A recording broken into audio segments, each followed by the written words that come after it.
Okay. Hey guys, it's Vanessa from Cole to V. I am so excited to be here with Liz from Wellness Wagon.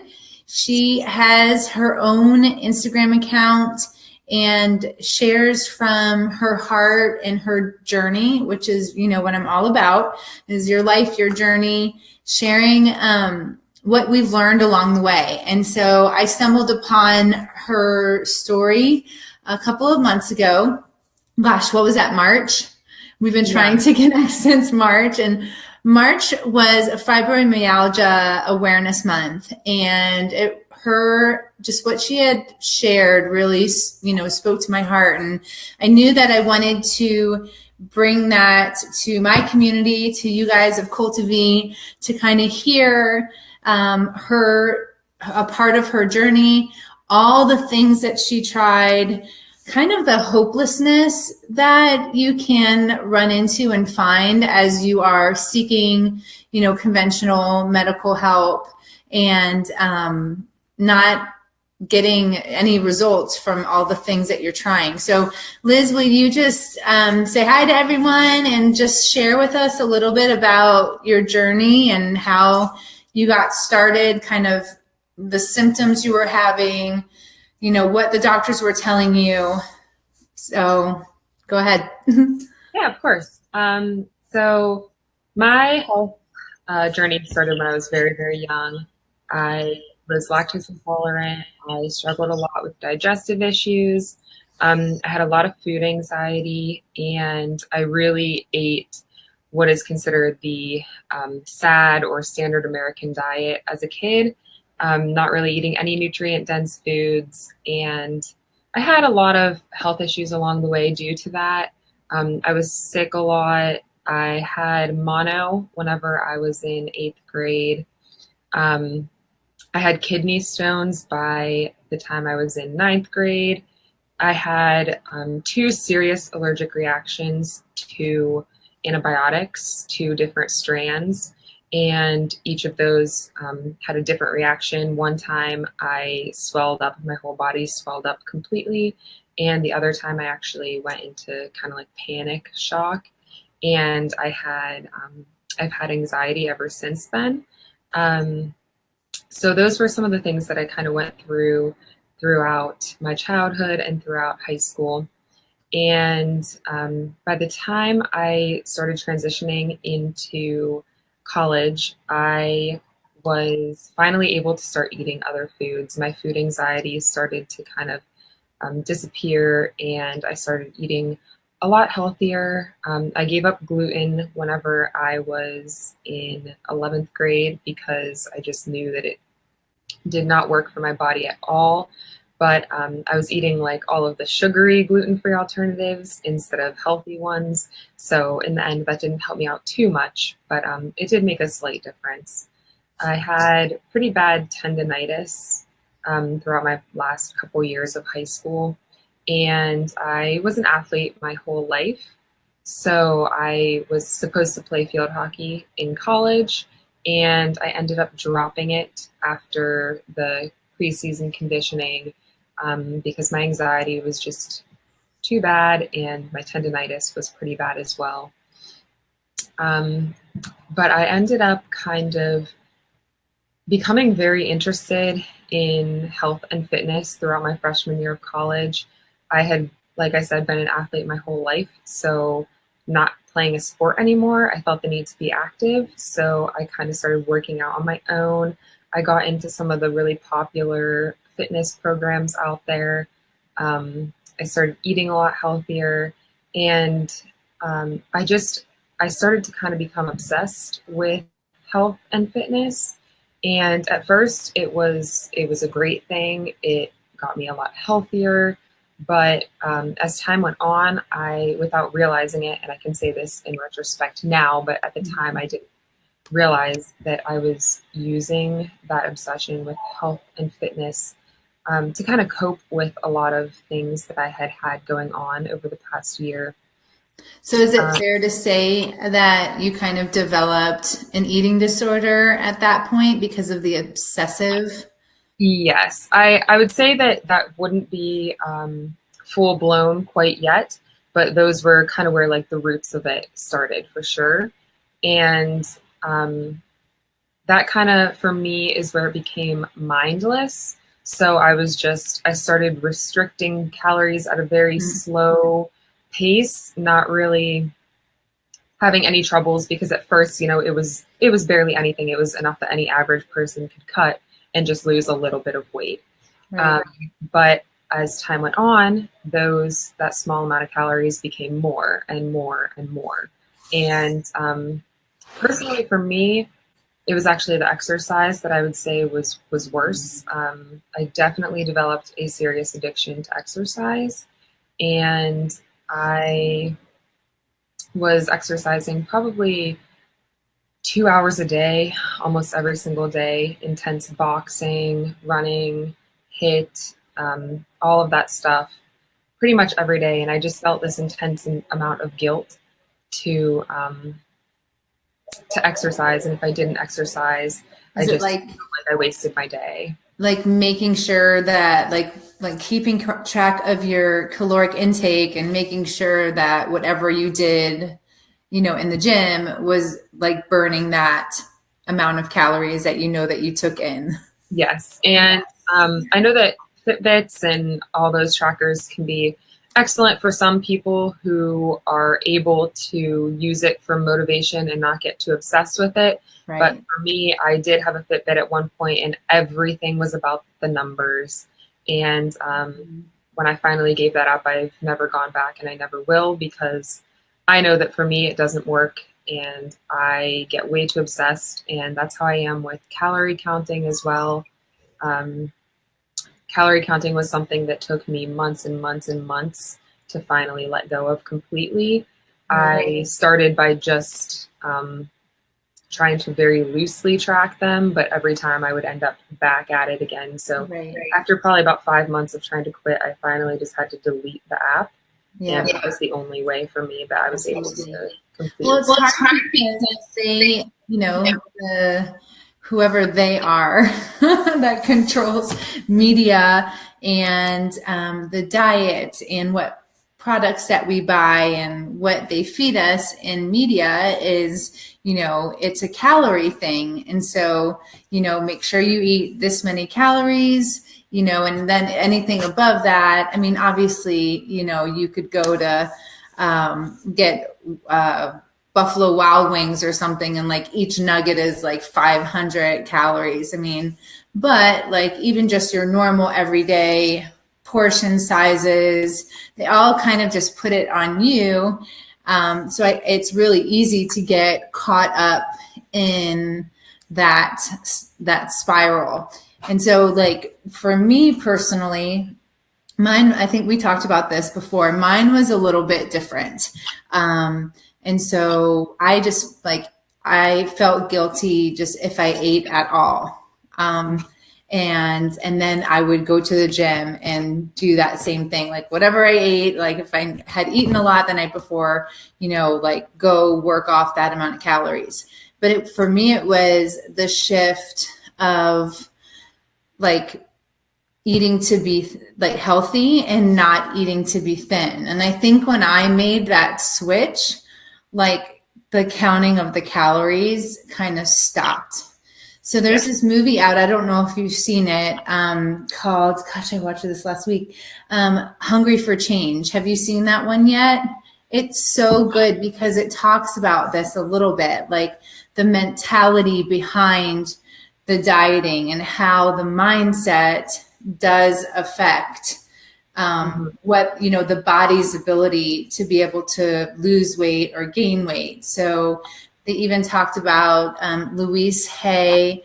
She has the positive affirmations and like doing her positive affirmation challenge and putting it on the mirror. And I love that because, even before I'd heard her, that was like my big thing was to like write the positive things in the mirror. The mirror was like a big issue for me. And so I would just write, the opposite of what I felt when I looked in the mirror, on the mirror, so I could actually shift the mindset. And I do feel like once I did that, things did shift on, with the eating disorder on a mental level.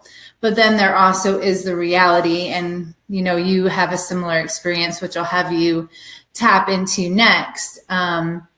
But is the thyroid issue. And so I started to see that I was still eating very healthy and very comfortable with where I was. I wasn't striving to be something, like I was when I was younger. I was able to be like, okay, these pants don't fit anymore. Like, it's okay. Let's just put them away, for another time. And I was comfortable with that. And that was the first time in my life. But then it was like, okay, 10 pounds, okay, 20 pounds. And I'm like, something's off here, because I'm juicing every day. I'm drinking wheatgrass. I'm eating these whole foods, but I had 4 babies in a short amount of time. But, just something was shifting in my hormones. And so that's where I went to go look a little deeper and got a hormone panel done and found out that I had hypothyroidism.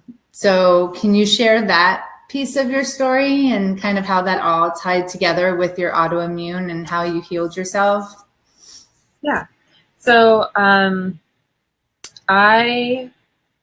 I think I probably have had thyroid issues for a long, long time, and it kind of went undercover for a while because I had some hormone issues throughout high school, and I just didn't really think much of them at the time.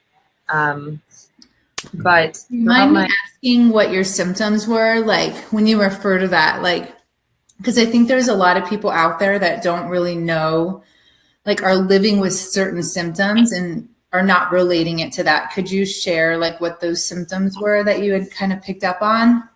Yeah. I have very, very cold hands and feet at all times, and it doesn't actually bother me whatsoever. I don't really feel it, but if I shake hands with someone, they will look at me and, like, as if something is seriously wrong with me, like ask me if I'm okay because my hands feel like ice to them.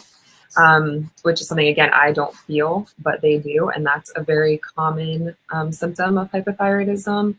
Right. My big symptoms really started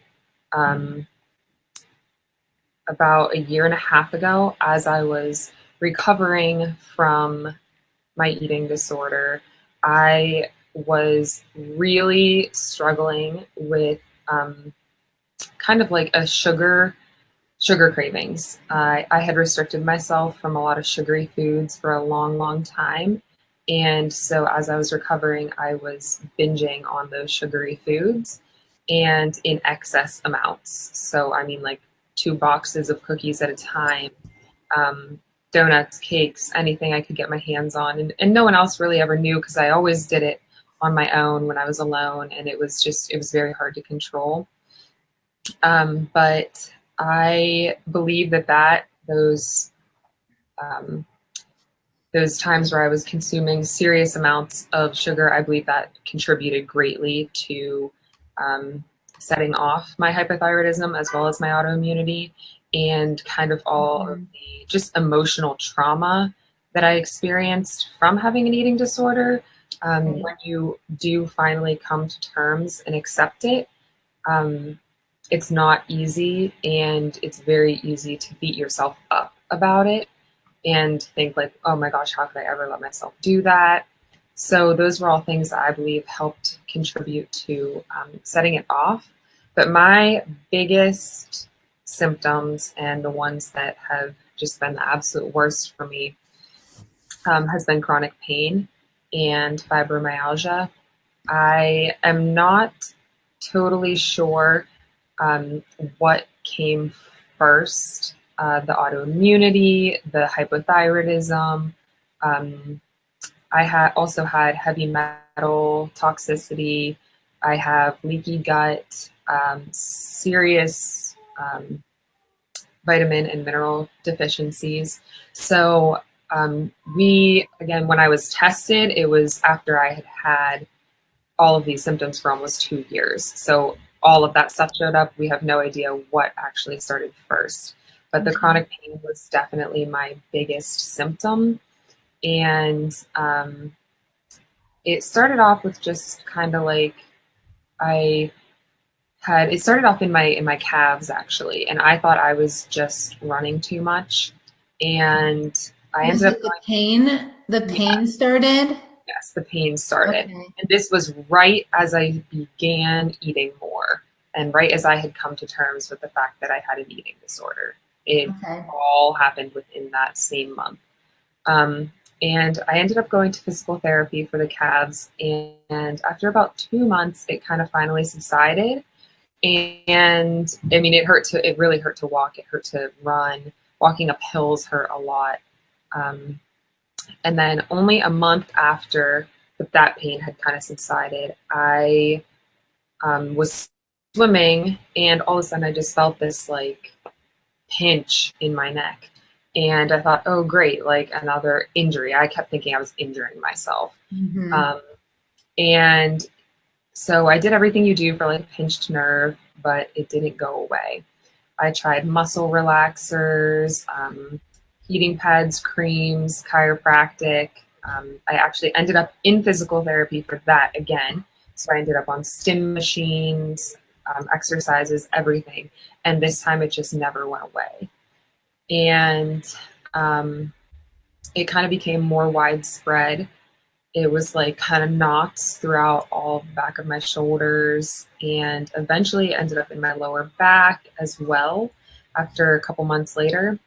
And it just feels like these huge knots that are just kind of in random places in your body. You can actually look up online fibromyalgia trigger points because there's like a set amount of them, and they're in specific places that anyone with fibromyalgia, they use that to diagnose. Okay. And that would just radiate out. And some days it was better than others, but I would say for the most part at my worst, which was probably the length of a good year to year and a half would be my time period that it was the absolute worst. And I really struggled with pretty much anything. I was at the point where it was like very difficult even to like turn my head when I was driving to look in the mirror. It was almost impossible for me to even like cut vegetables and stuff because it took so much effort and exhaustion, and my muscles would just hurt from doing it. And the worst was definitely having to travel or sitting in cars or anything like that. After only 20 minutes or so, I was just in excruciating pain. So at this point of your story, like, are you seeing doctors, and like, what are they telling you? Like, what are they having you try? So I did see some conventional doctors, and they tested me for a gynecologist tested me for the thyroid panel, but she didn't actually do the whole thing. She just did the most basic thyroid panel, which if you know anything about thyroid, that will not show Right. Nope. accurate results.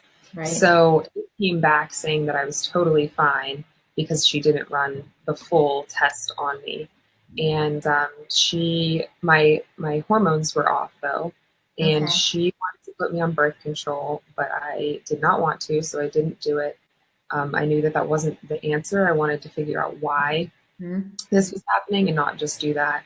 So she put me on a different hormone. I believe it was progesterone, and I tried one round of that, and I ended up with like an excruciating pain. I think I ended up having an ovarian cyst. I almost went to the emergency room, and then I ended up not going because it subsided. But I said, no way, I'm not doing that again. Right. So I found a hormone specialist, and I went to her, and she, it was good and bad. She definitely understood hormones on a level that no one I had seen previously understood. I forgot to mention I had also at one point been to, I can't think of the name right now, a doctor who specializes in like muscles and bones and stuff. Okay. An orthopedic doctor. An orthopedic, right. Yeah. Different tests on me, and I had MRIs, X-rays, CT scans, and there was nothing abnormal. So that's when they had just sent me to physical therapy. So then I went to the hormone specialist, and she ran more extensive tests on me than anyone else had ever done. She was the one who found that I had hypothyroid and that I had a serious vitamin D deficiency. My levels of vitamin D were almost like non-existent. And she also ran antibody tests on me. So she saw that I had high levels of antibodies in my body. And it was great to find out all of this, but unfortunately, she didn't have the right approach to healing it. So she was really the first one who found out these things for me and got me headed in the right direction, but she didn't quite understand the whole body situation and kept trying to treat each thing individually. So I'm gonna pause you there real quick. So for people watching that are saying, okay, I have some of these symptoms, I, probably have, or even have gone and gotten the blood panel from their OBG. So I had one done also. And she was like, oh yeah, you're fine. But then I used that blood panel and brought it to my functional medical doctor, who looked at it and was like, okay, no, you're not. So what, I guess, let's talk about like those things that are on, like, what was the difference for you? Like, what were they looking at? What levels were they looking at that the other doctor wasn't looking at? So the more detail, like what someone should say to their doctor, or, even how do you find, how did you search and find? For me personally, I found a functional medical doctor, but I want to hear your journey on that. Yeah. Well, that actually, I did end up in functional medicine, and that's kind of like, that was my final point where I've begun to heal.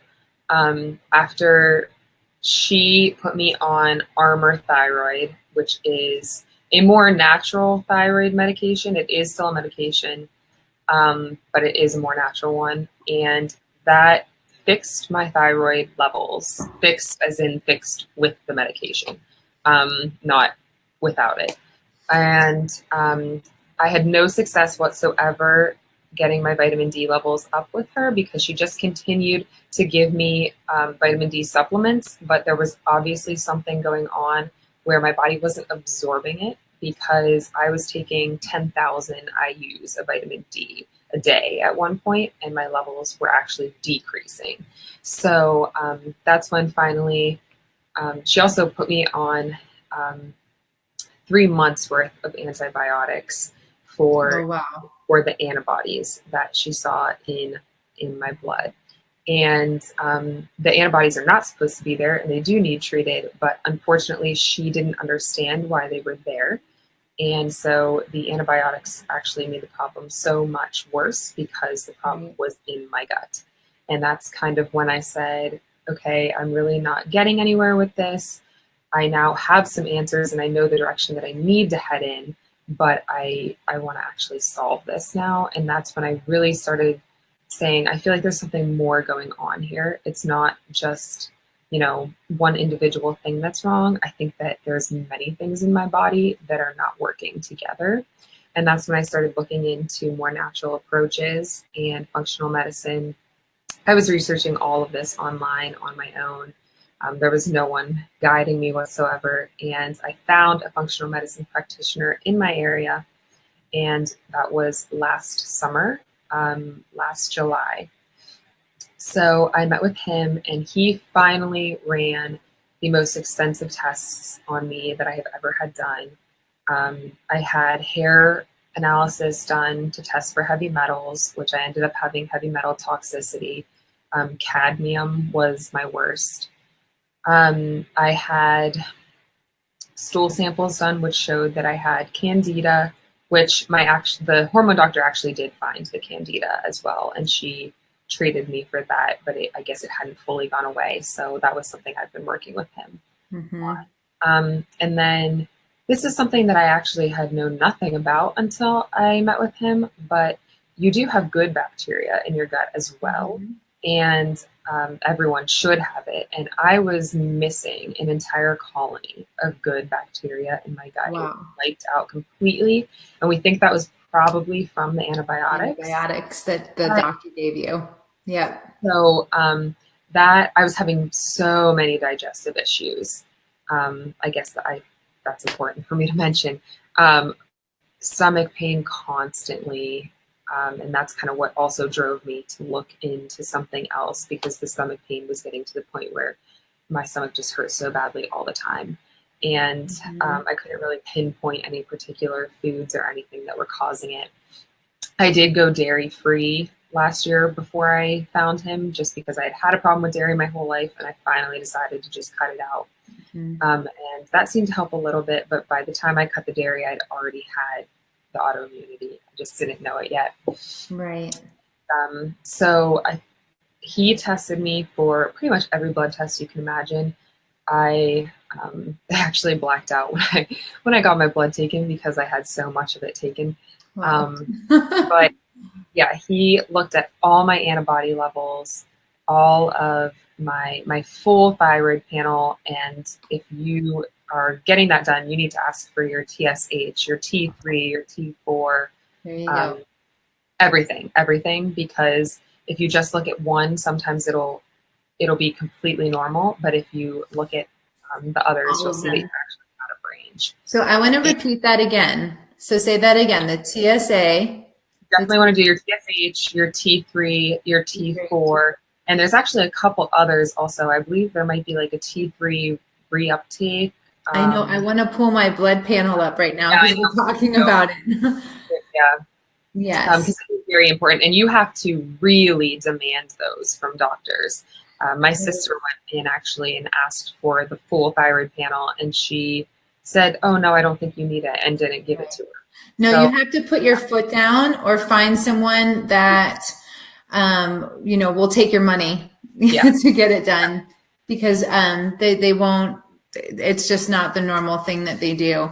The one thing that they tested for in my case too, because my hands are so cold at the fingertips. So one of the symptoms, my eyebrows were completely thinning here. That was one for me as well. They're back, which is a good sign. I'm really happy about that.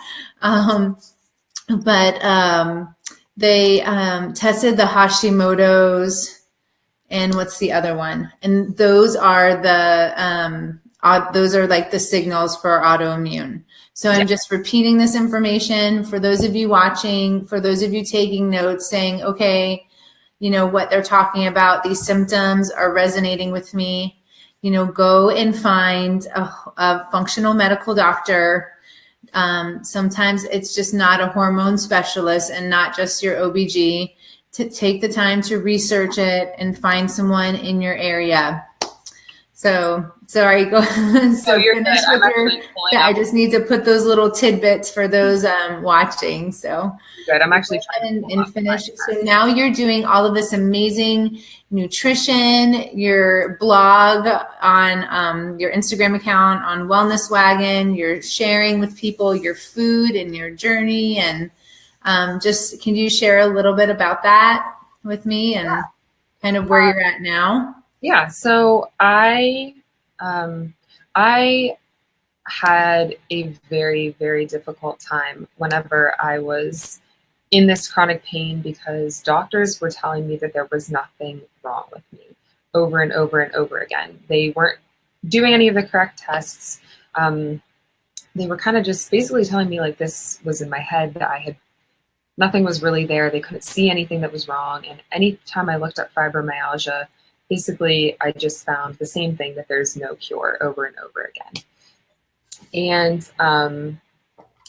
this is actually kind of funny, but right before I found my doctor, what actually finally got me to realize that there's probably a natural cure or remission for fibromyalgia is that I found this YouTube video. I was just searching every day and night, fibromyalgia cure. And I found this YouTube video by someone named Mark Ashley, and it's actually still up. I think he's British or something, but he's this really funny kind of old guy who had fibromyalgia his entire life and decided to randomly do a juice cleanse.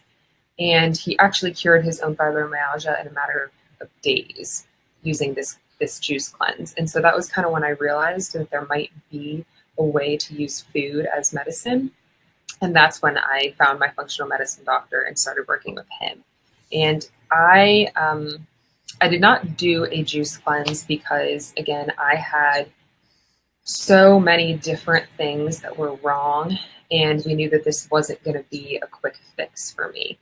A juice cleanse might detoxify my body, and I think it worked for him because for him, that's all he needed. But for me, I had so many other imbalances and different issues going on. So instead of working on kind of like an extreme diet and looking for really quick results, we went for more of a long-term diet that I could follow.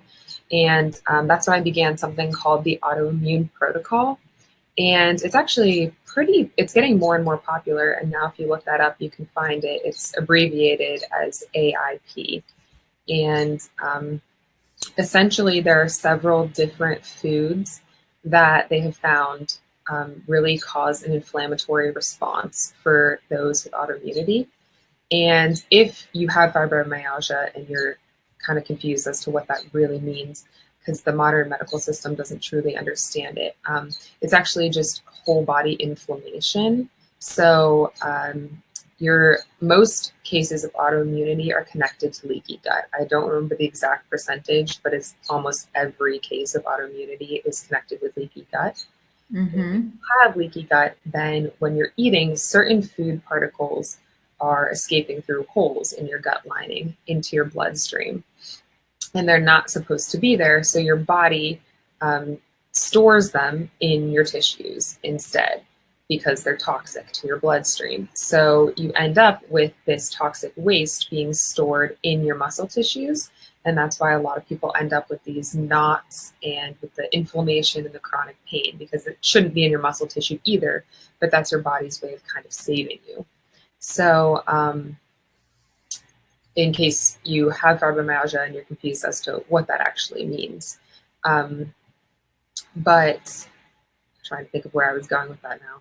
So, I have it up here. I know I could do, I do that all the time. I'm like, I just went on a complete tour there. So we were talking about the AIP, the Autoimmune Protocol. I have that up there. So even as you're talking, I'm thinking, okay, for the viewers, like first of all, what kind of foods do you think like trigger that? So in Ayurvedic medicine, I was just talking about this last week with my community as we were talking about the 28-day reset and why the 28-day reset works and how I kind of have it set up. There's no gluten, there's no sugar. Like in Ayurvedic medicine, they just believe that all health like starts in the gut. Yes. So the foods that you let go of, you've talked about gluten, the sugar, you had to cleanse of the candida. I feel like there's a lot of things that kind of manifest from candida overgrowth. Yes. In your case, it was the perfect combination to then get this autoimmune, which now you're not, just to be clear for everyone, like you're not struggling with that anymore. I am. That pain gone? I am not 100% healed at the moment, but I am. Okay. I'd say I'm probably 75% of the way into remission. And so the type of foods that you focus on are? So I eat a 100% whole foods based diet. I do not consume any refined sugar. I do not consume gluten or dairy. And unfortunately, I do not consume any gluten-free grains either. So I cannot have oatmeal. I cannot have quinoa, amaranth, any of that. And that is because for those with autoimmunity, gluten-free grains can actually mimic gluten in the body. And so I found that my body actually has the same response to oats and gluten-free grains as it does to actual gluten itself. That's interesting because I've heard like this whole gluten-free craze that, even people that don't have a gluten allergy are like, well, I'm hearing it's bad for you, so I'm not going to do the gluten-free. But then they're eating these processed gluten-free foods, which are almost worse for you. Yes. And so I've cut all that out as well. Okay. And then another big trigger for me is beans and lentils because they consume lectin, or they contain lectins. Okay. And my body really struggles to break down lectins. So that is also something I've had to cut. Now, did you find that out from the blood testing, like from allergy testing? So that was something that I talked to my functional medicine doctor for a long time about. And essentially, because of where I was at when I found him and the fact that my body was already in full-blown autoimmunity, my body would have basically said that I was allergic to anything that we tried to test it for. Interesting. Because of the high levels of antibodies that I had in my bloodstream. So we ran the most 4 basic tests, which I believe were gluten, dairy, what else? Eggs, and there was one other, I think nuts. And the gluten and the dairy for sure came back as that I was allergic. And I believe that eggs and the nuts, they were on the higher range, but they weren't like an allergy. Okay. But that was all that I had tested, just because it was going to be pointless at the time for me to test everything. I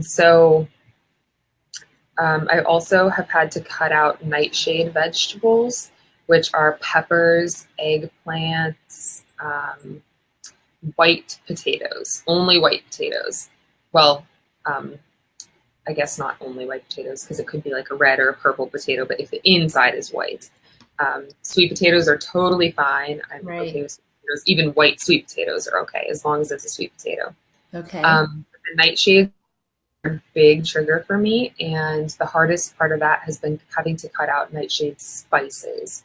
So any spices that are made from those nightshade vegetables, such as paprika, pepper flakes, what else? There's a whole lot of them, and that has been very difficult to do. But the thing about this diet, though, is that it is a temporary diet, and by temporary, I don't mean like short. I mean like it is a long diet, but not for a lifetime. Essentially, what you're doing by following the AIP diet is that you are cutting out every food that could possibly trigger your autoimmunity. And there's a couple others that I didn't list as well. I had to cut out eggs, and like cocoa powder. It's a very long list of things, but surprisingly, there is still enough left to eat. Well, I see it all on your Instagram account, all this beautiful food that you make. So there is a question that came in for you. I'm not sure if you can see it, but I'm gonna show it here. So someone's asking, at what age did you start with the stomach pains?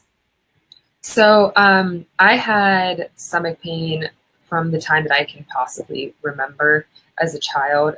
It was 100% due to the dairy that I was eating. I actually went to a gastroenterologist whenever I was probably in like, probably 6th grade or so. Because I would just like cripple over in pain after eating like ice cream or anything like that. But no doctor or gastroenterologist even ever told me, oh, maybe you should stop eating the dairy. They just told me like, go dairy free, and here are some laxatives. And it never really helped. But as I kind of grew up, I just ate dairy less and less, and I eventually switched over to all lactose-free products.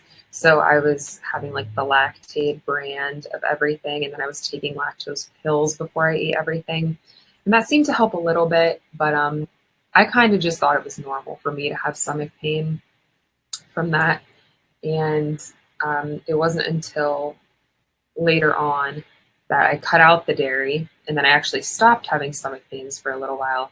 And then after the autoimmunity set in and the leaky gut, that's when the really bad stomach pain started. And that started, I guess, 2.5 years ago now. And I have to say that has been one of the biggest symptoms for me that has decreased over the past, I guess, 8 months now that I've been on this protocol. And I am currently in the reintroduction phase of this protocol, which means that I am one by one trying to reintroduce the foods that I had to cut out. I will never eat dairy again. I will never eat gluten again. And I will never have refined sugars again. But there is a chance that after healing my gut, I will be able to bring back in some of those other Right, because there are some of the foods on there that I'm listening to and I'm like, oh, like lentils and some beans, like they're so great and nutritious. What was the other one you said? Nuts. I mean, I only had to cut out for 1 month, and then I was allowed to have nut butter again. So you reintroduced those. Okay, that's great. But essentially, when you have leaky gut, you actually end up developing all of these allergies that you never had before because the food particles are seeping out into your bloodstream. Your bloodstream then sends the antibodies to go attack it because it's not supposed to be there. And when your body is sending something to attack those foods, you're actually starting to develop an allergy or an intolerance to them because your body now sees that food as a threat because it's now in your bloodstream instead of in your gut. So that's why you can end up having all these foods that you've been okay with your whole life. As soon as you have leaky gut, you may not be able to have them, at least until your gut is healed and your body is able to tolerate them again. Okay, so I have one more question for you that was posted. Here we go. So did you ever have a problem with choking because of the gluten or food allergies? So I'm assuming this person, may have some of these symptoms and is maybe having that kind of a symptom. I wouldn't say that I necessarily had choking, but when I was in high school and I had anxiety attacks, I would get like almost like a gag reflex kind of thing. I guess that's like the closest to choking. And I wasn't gluten or dairy free yet at that time. So I'm not sure if there's any correlation whatsoever there. With that. I wouldn't necessarily say any kind of choking. And I'm wondering also like the nausea. So I know someone who has a lot of very similar symptoms in the stomach pains, in the nausea. Did you experience any of that? Like any of the nausea? Yeah, I definitely felt nauseous a lot, especially while I was on the antibiotics. At that time, that's when, I was starting to really develop the leaky gut. The antibiotics are what started to really contribute to that. And so I was definitely nauseous a lot, but I was at the point where I was so sick and the chronic pain to me was just the worst that honestly, I can't even tell you that much about my other symptoms because I was so focused on the chronic pain that everything else just seemed so minor at the time. But as I've been healing over the past 8 months, that's when I've actually started to notice my symptoms more because I've really had to learn to listen to my body, and I understand the gut connection now. So it's been very hard, but I've had to learn to really tune into my gut and all of those kind of symptoms such as nausea, stomach pain, indigestion, bloating, all of that kind of stuff, to really see what foods are working for my body and which ones aren't. So. Okay, so we're going to come to a close here, but I want like your takeaway for anyone watching.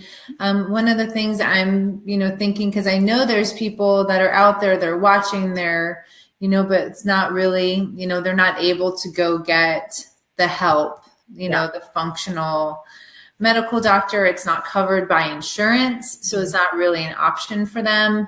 What would you suggest that person, that has been listening and really what you're saying is resonating to them? Like, what's the takeaway for them?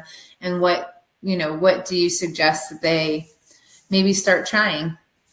I would say first and foremost, absolutely diet. I think you could probably work on your own if you had to. I think it's helpful to go to a functional medicine practitioner because they are able to run the tests and then you can see exactly what you're working with. And sometimes it's nice to see the progress in the blood results as well, not just the way that you feel.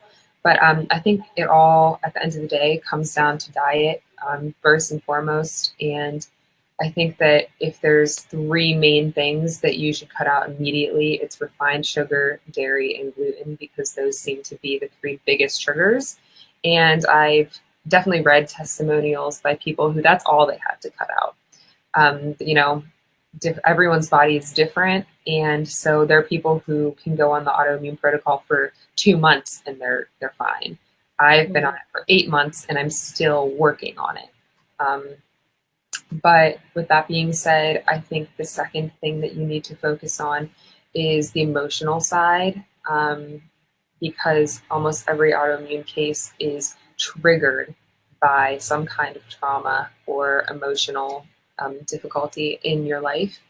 And someone can have an autoimmune, like the genes for an autoimmune disorder, their entire life and never express it. Whereas other people, an emotional trauma actually can be what triggers those genes to activate. So I think a huge part of my healing journey has been working on self-love and positivity. And at the end of the day, I think positivity makes a huge, huge difference. And it has not been easy whatsoever to go through this journey because, the food that I can eat is so limited and it's 100% worth it. I would eat this way for the rest of my life if I had to, if I never got to reintroduce something again. But my hope is that I will be able to.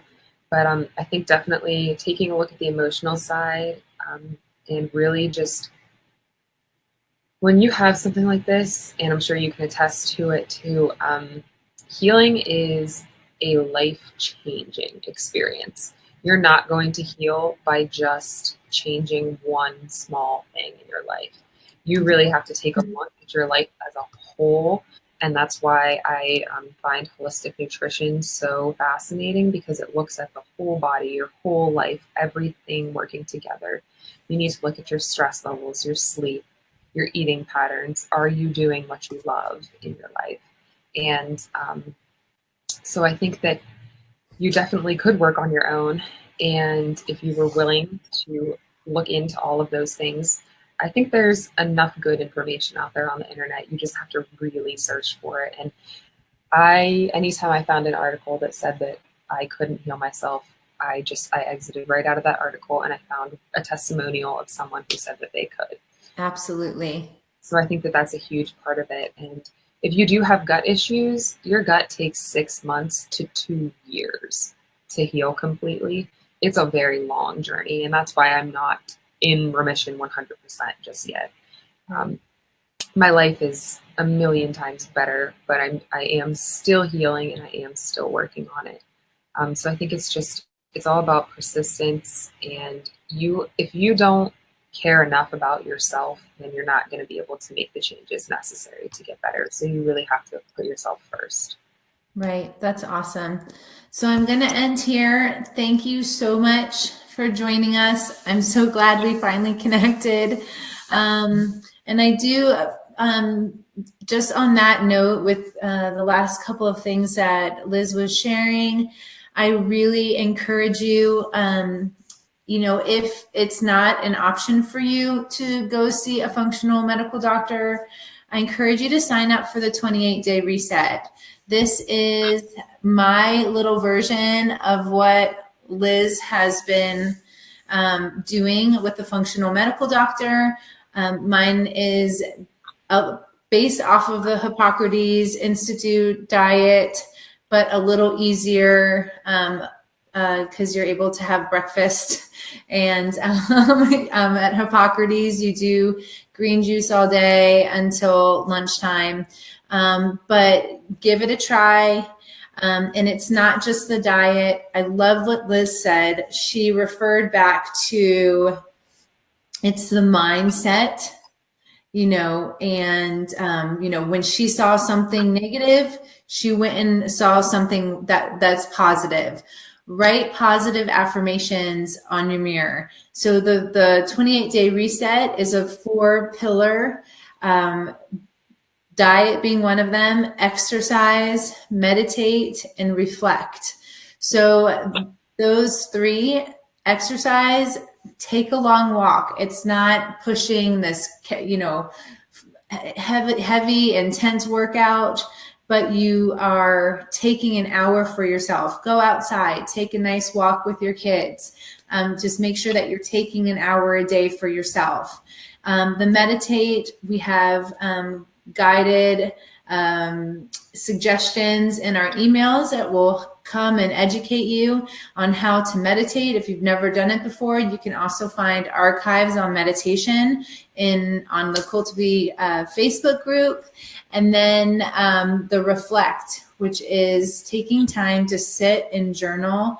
And really, as you start to take, and I'm sure, Liz, you had, cutting out sugar and carbs, wasn't an easy thing. There's an emotional level to taking out these certain foods, that are stimulants, and they are like a drug. And they make you feel good. And so, when you start to take those things out, there is a definite, importance to reflect on how you're feeling and how you're processing. So try the 28-day reset. If you're unable to go see a functional medical doctor, do a little bit more research. Follow this wonderful young woman in her journey on Wellness Wagon. And I'm going to type that out here on the bottom for you. So it's just at Wellness Wagon, right? Yeah, 2 N's at the very end. Okay, so I have that posted up there. No, I posted it wrong. Sorry, guys. I'm talking and typing at the same time, not. I'm going to retype it here. So thank you guys so much for joining in. I pray that you're blessed and having a wonderful Friday. Love you all. So I'm going to post it here one more time. At Wellness Wagon, follow her. She has so many inspirational posts. We've got lots of yummy recipes on a whole food, nutrient-rich diet. And a whole food diet does not mean that you have to go to Whole Foods Market to go shopping. It's Whole Foods, nothing out of a can, nothing out of a box, pure, fresh ingredients. So love you guys. Hope you're inspired. Thank you so much, Liz, for sharing your journey and just really for your vulnerability and being open with us all and allowing it to bless our lives. So thank you so much. Thank you for having me. Yes, you're welcome.